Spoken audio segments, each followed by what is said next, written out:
এই সংসদে তারা আজকে প্রমাণ করতে ব্যর্থ হয়েছে যে রাজনৈতিক স্থিতিশীলতা বিচার বিভাগের স্বাধীনতা, আইন শৃঙ্খলা পরিস্থিতি নিয়ন্ত্রণ ও মব সৃষ্টি দমন ও শিক্ষা কাঠামো পুনর্বিন্যাস, কর্মসংস্থান তৈরি না করেই অর্থনৈতিক স্থিতিশীলতা অর্জন করে জনপ্রত্যাশা পূরণ কিভাবে সম্ভব?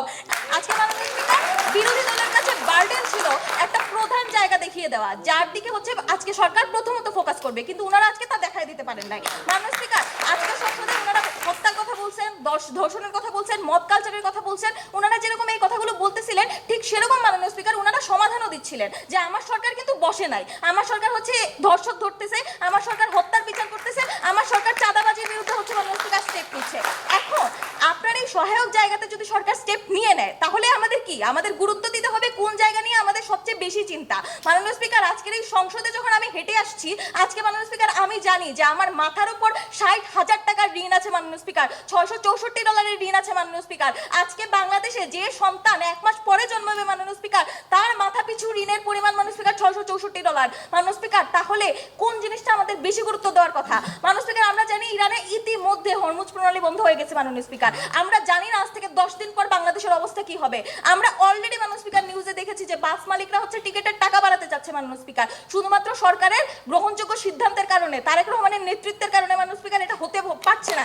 কিন্তু এই সিন্ডিকেট বাসাজাল দিতে পারে মাননীয় স্পিকার, এটা আমাদের জন্য খুবই গুরুত্বপূর্ণ চিন্তা। আজকে মাননীয় স্পিকার সরকারকে এই জিনিস নিয়ে ভাবতে হবে মাননীয় স্পিকার।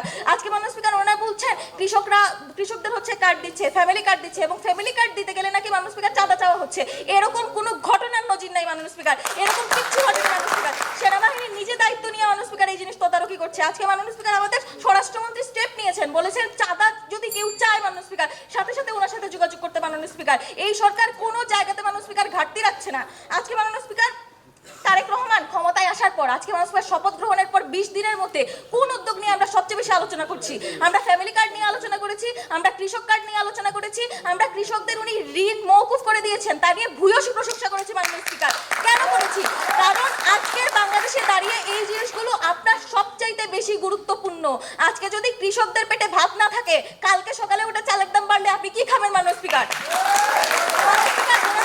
180 দিনের কর্মপরিকল্পনা নাকি যথেষ্ট না, ওনাদের সাংসদ এসে বললেন। মাননীয় স্পিকার, আমরা দেখেছি পৃথিবীর অন্যান্য দেশগুলো যখন এই 180 দিনের কর্মপরিকল্পনা না করে 1-2 বছরের কর্মপরিকল্পনা করে ওইটাকে স্বল্পমেয়াদী পরিকল্পনা বলে, তখন মাননীয় স্পিকার 180 দিনে আমরা বলবো আমরা ম্যাজিক করে দেখাইতেছি মাননীয় স্পিকার। তারেক রহমান আসার পর ঈদের আগেই মাননীয় স্পিকার ফ্যামিলি কার্ড মানুষের হাতে পৌঁছে যাচ্ছে। এই ম্যাজিক মাননীয় স্পিকার এই সরকার করে দেখাচ্ছে। আজকে মাননীয় স্পিকার তারেক রহমানের সরকার ওনারা বললেন যে শিক্ষাতে জোর দিচ্ছে মাননীয় স্পিকার। শিক্ষাতে মাননীয় স্পিকার আমরাও জানি তারেক রহমান 2টি ভাষা শিক্ষার উপর জোর দিয়েছেন। কেন দিয়েছেন মাননীয় স্পিকার? শ্রমশক্তি যাতে পারে মাননীয় স্পিকার। আজকে আমাদের স্টুডেন্টরা মাননীয় স্পিকার ইউরোপ আমেরিকায় পড়তে যায় মাননীয় স্পিকার, আমাদের শ্রমিকরা মধ্যপ্রাচ্যে কাজ করতে যায়। আজকে যদি আমাদের 2টা নতুন ভাষা জানা থাকে মাননীয় স্পিকার, আমি যদি আমার পছন্দ মতো ভাষা শিখতে পারি মাননীয় স্পিকার, উন্নত বিশ্বে সেটা আমি কাজে লাগাতে পারবো মাননীয় স্পিকার। কিসের জন্য? আমার শ্রমশক্তি যাতে উন্নত হয় মাননীয় স্পিকার। সেই জায়গাতে বারবার বিচার বিভাগের স্বাধীনতা নিয়ে মাননীয় স্পিকার ভুলিয়ে দিচ্ছেন। বিচার বিভাগকে অলরেডি স্বাধীন ঘোষণা করা হয়েছে মাননীয় স্পিকার। 20 দিন হয়েছে মাত্র শপথ গ্রহণের, এর মধ্যে এত বড় যুগান্তকারী পদক্ষেপ হয়েছে মাননীয় স্পিকার। আরো কয়েকদিন চাইতে দেন, আপনাদের এই সমস্যা নিয়ে কথাই বলতে হবে না। দ্রব্যমূল্য নিয়ন্ত্রণ, মূল্যস্ফীতি নিয়ন্ত্রণ এগুলাকে বলতেছেন, এগুলো তো হচ্ছেই, কিন্তু ওনাদের কাছে প্রধান গুরুত্বপূর্ণ হচ্ছে হত্যা, ধর্ষণ। এগুলো আমরা মানতেছি হত্যা হচ্ছে, ধর্ষণ হচ্ছে, কিন্তু আপনাকে দ্রব্যমূল্য নিয়ন্ত্রণ না করলে, মূল্যস্ফীতি নিয়ন্ত্রণ না করলে মাননীয় স্পিকার এই সমাজে অপরাধ বাড়বে।